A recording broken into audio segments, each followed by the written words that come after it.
Eu estou convencido que a técnica é imprescindível num primeiro momento da aprendizagem, quer da arte, quer do desporto. Ou seja, para dar o exemplo muito referido por Merleau-Ponty, Cézanne, que procurou, digamos, pintar de acordo com uma técnica original, visitava todos os dias o Museu do Louvre. E, portanto, num certo sentido, era como que obrigatório reconhecer o modo como os clássicos pintavam para depois poder desobedecer a esse padrão, a esse modelo, a essa técnica. Num certo sentido, num momento de aprendizagem, eu penso que é impossível passar sem a técnica. Um artista que não domine uma técnica é necessariamente um artista muito mais limitado na sua expressividade. Um segundo momento será o da desobediência a essa técnica. Será levar a técnica até aos limites, num certo sentido. Portanto, eu não acredito numa arte ou num desporto espontâneo, em que haja uma criatividade espontânea. A espontaneidade dá muito trabalho, costuma dizer-se. E isso é válido quer no caso do desporto, quer no caso da arte.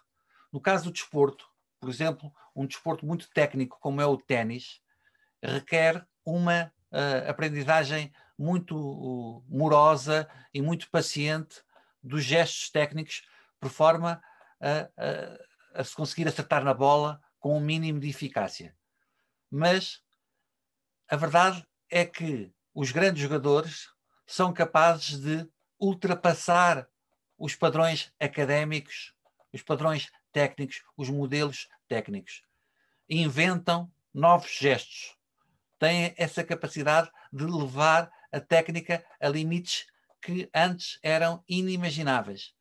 E, num certo sentido, eu penso que isso também se passa com as artes, quer sejam as do corpo, quer sejam as da escrita.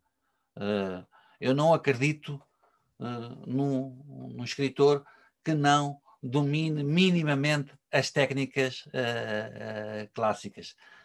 Será muito difícil ser original se não conhecer minimamente aquilo que já foi feito antes.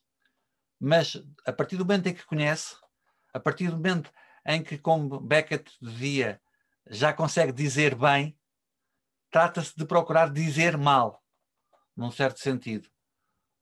Trata-se de procurar desobedecer ao padrão e levar, o que é outra forma de dizer, que é levar o padrão a limites que ele não conhecia antes.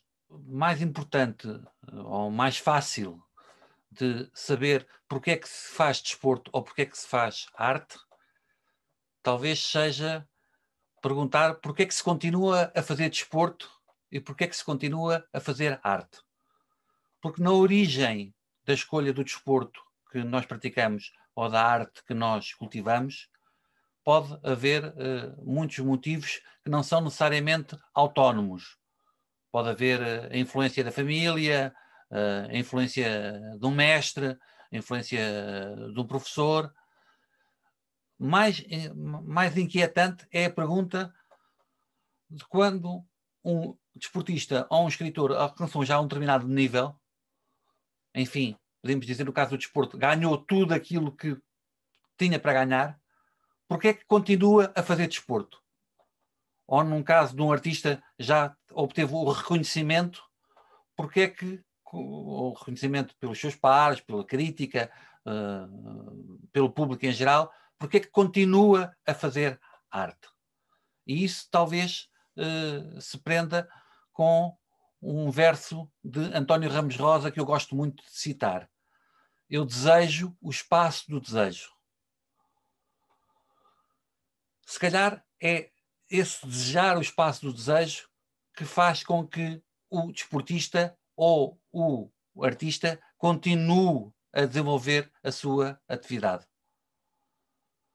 Isso pode ter a ver com o combate amoroso de que fala do Ferren, a propósito da relação do artista com a obra de arte. Esse combate amoroso não é necessariamente uma expressão contraditória, do meu ponto de vista. Porquê? Porque, de alguma forma, o que nós queremos quando amamos é continuar a amar, num certo sentido. Combatemos para que o amor não morra, num certo sentido. Para que, utilizando mais uma vez o verso de Ramos Rosa, para desejar o espaço do próprio desejo.